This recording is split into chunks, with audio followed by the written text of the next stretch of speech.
Kodaka zanga tabwelani kuno. Tabwelani. Yeah. Mukumbukira tsiku lija linakagula ma groceries nakagula zinthu ndithu zambiri ndithu. Ndiyeno pali siti paja munamboyiona lisiti ija ndiye muno anapeza kuti pali zinthu zina achina bla, chinkoka mawere, mapanti, mapoto, mapadi, dresi pamene paja zingapo zinthu zachikazi chonchi zambiri. Ndiyeno mmatiza pita kuti mwina ndagulira munthu. Mukumbukira? Nayi mona ngati mwayiwala ndipo pesa mukumbukira.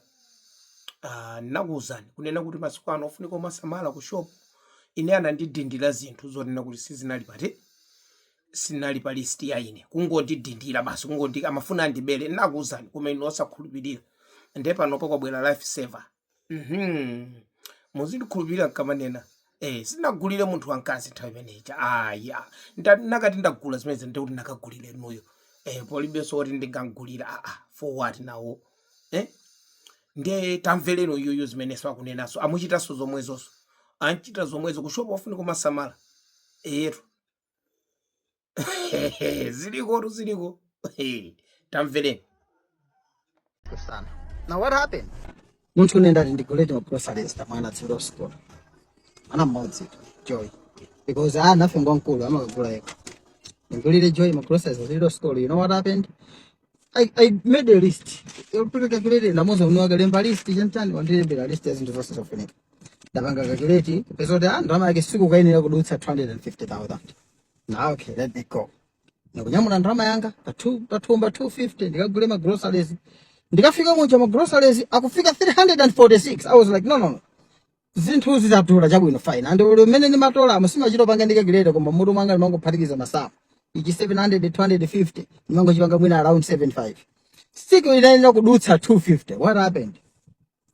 Basi inokupanga chani kupita patio pacho kumuza bweza zina kuchotsa zina. And that's the most embarrassing thing one can experience. Umoneka ngati ndwekape, umoneka ngati ka mafuna utani kaya kuti uzibweza zinthu zina. Iwe soma zozo zimene utenga zozo ndamazochepa.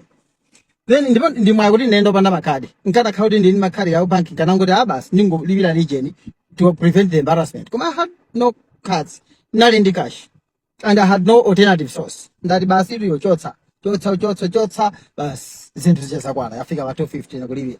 Ndati ndangosonda pambali patiro pachi kuyamba kuwerengera kuyangana ino kabazo iya andikirapo zinthu zino zosundo zidziwa amounting up to 96,000. Ino zukhala bwanji netu ndaita anatu mpaka anatu from mwenye mmoja anabwera even beni mabweza zinthozo fani mango ita nayi delete ndanabwera basi cheka pacho pesa alo mwenye analusa aso naye mpaka muchotsapo ntsika nayo patiro kuma that was not all guys.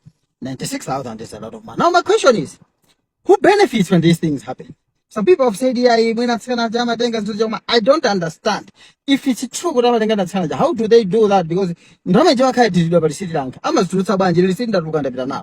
if it's the shop that benefits in the air, guys, I will warn you. Let's be checking it into check the receipt. You may have the money, but come on, money is hard to find. Let's protect the little we have. Check every detail on the receipt. Like check. Zvinenda pangazi. Zikukwaniradi ndatenga chakuti. Ndatenga this to follow. Ndatenga because zinthu zake mena mandonjezera ngachine chindatengachi. Ndatenga chinthu chimodzi mwe anapanga panchi kuti ndatenga 7.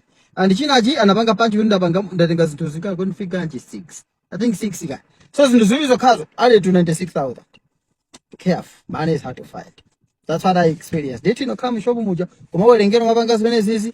Yeah, that's embarrassing. And hamene magira mbashopu.